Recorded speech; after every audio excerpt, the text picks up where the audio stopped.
What's up, everybody? I am finally back. I know it has been, I'm gonna take these off. I know it has been a minute since I have been doing some movie reviews, and you know what? I just wanted to wait until I found one that I truly cared about to actually review for you, so that way you would know what to spend your money on, because God knows movies are getting expensive. It's like $12 for a movie now. And I remember when it used to be like only 10, and then it used to be half price on Tuesdays, but now it's only $8 on Tuesdays, so I don't know what's happening. They're only taking out like $4, which I think is a scam now. Point being, they're getting expensive. You work hard for your money. You don't want to just go and see a movie willy-nilly, so I'll go and see them for you, because God knows I love spending my money for no reason. So the movie I went to go and see on Friday was The Kid Who Would Be King. Now, if you don't know what the story is, it is about a boy who finds a sword literally in like a piece of concrete in like some random construction site. And he ends up discovering that he is a descendant from King Arthur himself. And so after figuring all this out, he has to then put together like a team to help destroy an evil being that lives beneath the earth with the help of Merlin, the wizard. That's the story. Basically, literally King Arthur, but kids. Now, the story itself, it had promise, and it seemed interesting in order to grab everyone's attention, which is what I look for in a movie. The flow of the movie was very consistent. It didn't stray too far from the path, but there were some inconsistencies that kind of happened within the film, which I'll get into in a little bit. The acting itself was pretty good. I mean, you can only get so good with child actors, but their comedic timing was very well done.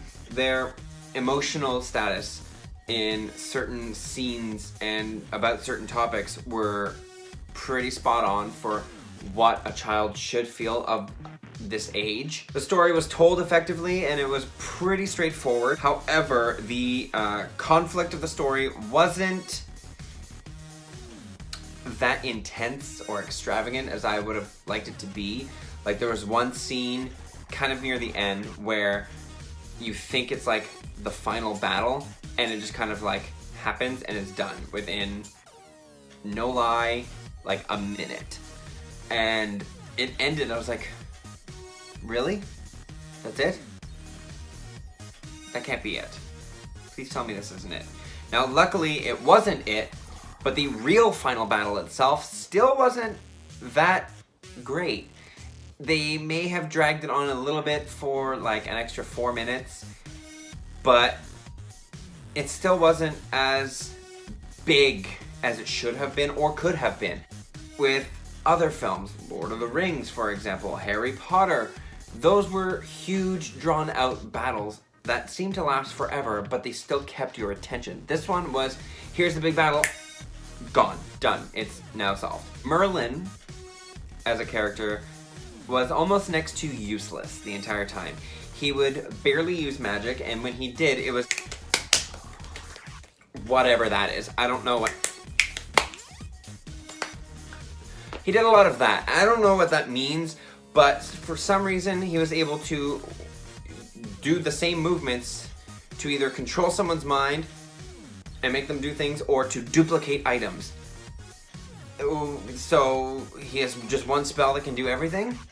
Apparently he cannot fight at night, because he's not powerful enough to fight at night. He can't fight the evil that he's telling the kids to go and fight, even though he was able to with King Arthur himself, because apparently she's too strong now. He transforms into an older version of himself from his younger version, and when he transforms back, he's extremely tired and exhausted and needs to like replenish his energy. He constantly transforms into an owl and just flies around everywhere without helping anybody. And then he becomes inconsistent, because then at the final battle, he does this big giant thing and he's not tired afterwards. Like, in the slightest at all. So I don't get it. Are you exhausted from using your magic, or are you not exhausted from using your magic? Also, please tell me that he doesn't look like Troye Sivan, because That's all I see in this entire movie. Every time he showed up on screen, I'm like, I didn't know Troy was in this movie. I mean, it's not a bad thing, but it was just a little weird. Now, while the effects used in this film were very heavily CGI'd, like the undead soldiers and horses that were chasing the kids, the big monster they had to fight at the end, and just a lot of like other scenes. There was a lot of CGI used. However, I found that they could have made it more realistic by rendering it a little longer. Not that it was extremely bad, like they still seem to exist in their world, but not to the point where it could have actually existed. So that was my one small critique with the effects. We have the technology to make it look more realistic. Use that. Utilize that technology. Render it for longer. If you want a good looking movie and you really want to bring in your audience and critics and have them come out with a positive review, go for that, because you're going to get a higher review on things if you render it a little bit more and really infuse it into the film perfectly. So there's that thought for you. Movie is definitely for a bit of an older child, like 9 or 10, to go and see. I wouldn't necessarily bring like a 6-year-old to go and see this movie, because there is violence, there is the occasional bad word like hell or damn, which is like nothing, but it is more of an older child audience, with the themes that it does deal with, how it's war, it's fighting, there's bullying, there's family relationship problems that a kid is trying to deal with. Very similar to like divorce. It's not divorce, but it's just like parents leaving. There's monsters and potentially frightening scenes for children. So it's still a family-friendly movie, but make sure that it's like a 9 or 10-year-old that's going to go and see it with your family, because yeah. But it has a very, very strong message that I think is very good for kids to come out knowing and learning about, because it just teaches you how to kind of cope and deal with life struggles and how you can get over them. Now, one of the main things that kind of annoyed me about this film was kind of near the end, they were going up to that fake last battle before the real last battle, but even at the real last battle as well. Anyway, the 4 main characters went and bought some armor to wear. Their armor consisted of a helmet that also went down to their neck, shoulder armor, some arm armor, and armor for their legs. Their entire torso, and I'm pretty sure like their junk area, was not protected at all in the slightest. So one sword swipe there, they would have been dead instantly.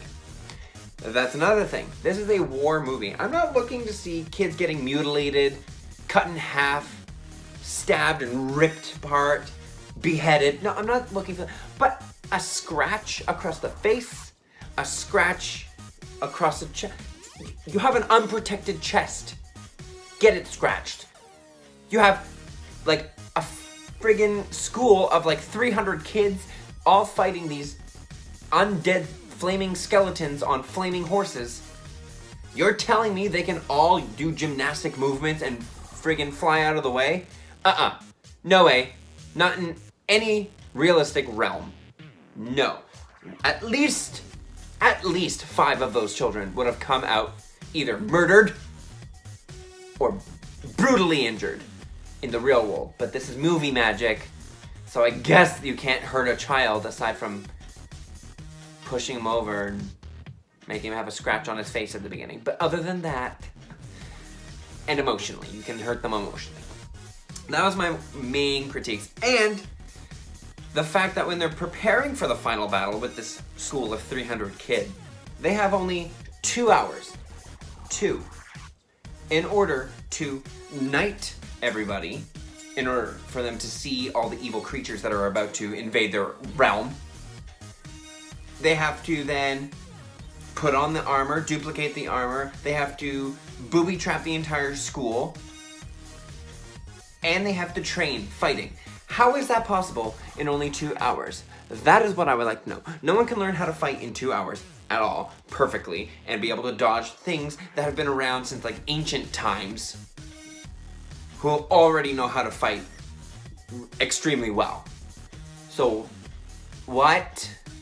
That is my huge concern about this movie. So, overall, the film itself was enjoyable, but the real question is, do I agree with the Rotten Tomato score of having it be 86%? No, I do not. I feel like it should have been more about a 67%. It's passable, it's enjoyable for kids, it has good messages, but it is not that great of a movie to watch cinematically or story-wise. I really don't think that it deserves the 86. It definitely deserves a lot lower, but again, it is what it is. It's out there in the world. It is a good movie. It's a good, time to spend with your family, to go out and do something with them. So I do say go see it. It's an alright movie. It's nothing fantastic, but it's not an 86. So with that, I am giving it a C+. So if you want to go watch it, you can go ahead and watch it. Otherwise, I would just wait, really, until it comes out, and then you can spend your money that way, or just watch it somewhere online. Not that I really encourage that, but yeah. So I hope you enjoy my comeback video for 2019. There is going to be many more to come. Plus, Hero will most likely be on my channel again, so I look forward to some more interesting makeup looks eventually down the road, because apparently I'm a makeup guru now. But if you like this review, make sure you give it a like. Make sure you leave me some comments down below. Let me know what movies you want to hear me review next, so that way you don't waste your money and your time. I will go and waste my money and my time on these movies for you. Make sure that you share this video, make sure you hit the subscribe button, make sure you hit the little notification bell so that way you know when my videos go live on the YouTubes. And I shall see y'all next week. Bye. My life is a party, my home is the club. I party